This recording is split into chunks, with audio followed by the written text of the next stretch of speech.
Hey everybody, Ryan here at eTrailer. Today on our 2022 Hyundai Santa Cruz, we're going to be showing you how to install the Tekonsha custom fit vehicle wiring harness. But before we do that, why don't you check it out and make sure that this is something that's going to work for you. So with the Santa Cruz being a pretty capable vehicle, I'm sure there's going to be quite a few people out there wanting to pull some trailers around. It makes sense.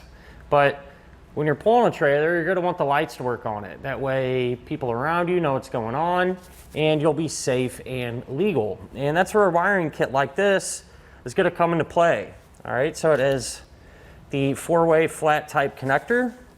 Really common type of connector. This is going to plug into a lot of those, smaller trailers, utility trailers, small boat trailers, things like that.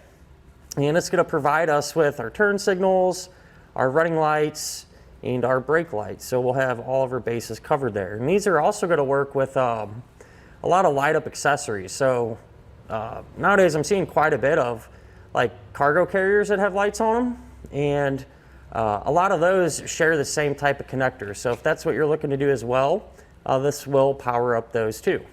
So I do want to address probably one of the big questions that a lot of people are wondering, and there's wiring kits available for the Santa Cruz that has the factory tow package plug, and some kits that are for the Santa Cruz that does not have the factory tow package plug. The kit that we're doing today is for those that do have the factory tow package plug.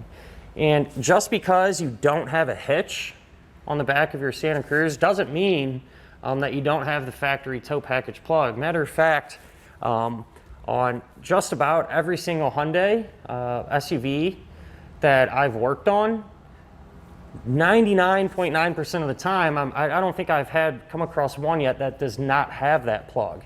And to check, just to make sure you're getting what you actually need, to figure out if you have that plug or not is super simple. All right, there's a panel over here on the driver's side, really easy to take down. I'll show you how to take it down during the installation here in a minute. But you can pop that down, and if you have an empty plug there, chances are really, really good you're going to be able to use this factory tow package wiring. And just to kind of compare this kit to the other factory tow package kit, the Kurt one, really not a whole lot of difference there. I feel confident using either one. With that said, I usually kind of just lean towards the Tekonsha, just kind of partial to them. I just like the way they feel a little bit better. But really doesn't matter. They're both going to get the job done. And as far as how you want to mount up your connector, you have a couple of choices. What I did here today is just used our dust cap to loop it around the safety chain openings there. And you can store it like that. I just put a piece of wire loom on it to help kind of clean it up. That way you don't see the wires hanging. Wire loom doesn't come with it, but you can grab it right here at eTrailer if that's something you want to do.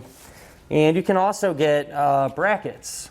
So we sell tons of different types of brackets that'll allow you to bolt that bracket or clamp it to your hitch and be able to mount that wiring up something like this or in this area, however you want it really. So a couple options there, and they're all going to work fine. It's just kind of your personal preference on what you want to do.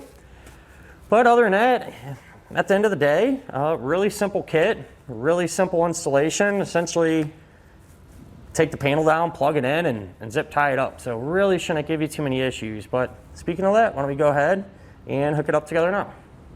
To begin our installation, we're going to be here underneath the back of our vehicle, and we're going to be working on the driver's side.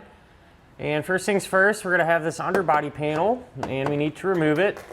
So on this bottom edge, we're going to have 3 pushpin type fasteners. So you just pry underneath the head of it and pull it out. I'm using a trim tool, but a flathead screwdriver works just as good. And with those out, if we come around to this edge and up, you'll see we have 2 plastic nuts there. So we need to loosen them up. It's a 14 millimeter.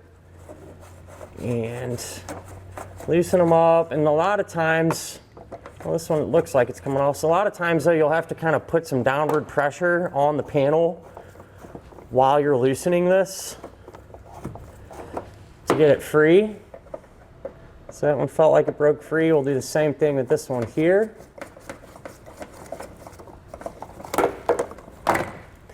And this will release.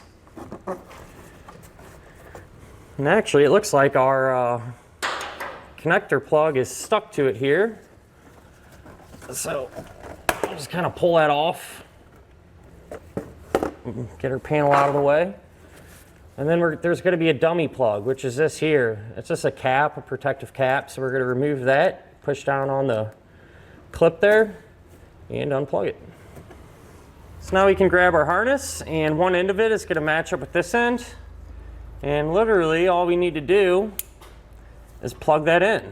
And so what I'm going to do now is route our wire here over to our hitch. And so I'll go ahead and do that and show you the path that I took. So I went ahead and got everything routed and just kind of secured. So I just bundled everything up here, clipped our connector back to the plastic shield here, and got it secured. What I did is I actually just drilled 2 small holes in our panel and ran a zip tie around it, and that really helped out keeping this from bouncing around and things like that. But with that said, our 4-way flat connector, I simply just ran up through here and just followed this factory wiring harness up through here. And it's going to kind of run up top there along the bottom side of our bed, where I have it dropping down and attaching to our hitch's safety chain openings. But now that we have everything secured and routed and everything else, we're just going to take our panel and put it back into position.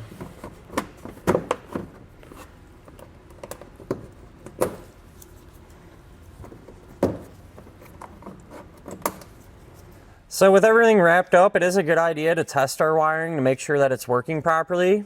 I'm using this small tester. You can find this here at eTrailer, and I like using these as opposed to, say, plugging into your trailer. That way, if your trailer has any issues, you know, the tester is gonna bypass that and give us a true indication if our wiring alone is working, if that makes sense. But with that said, we'll try our running lights, our left turn, our right turn, and our brakes.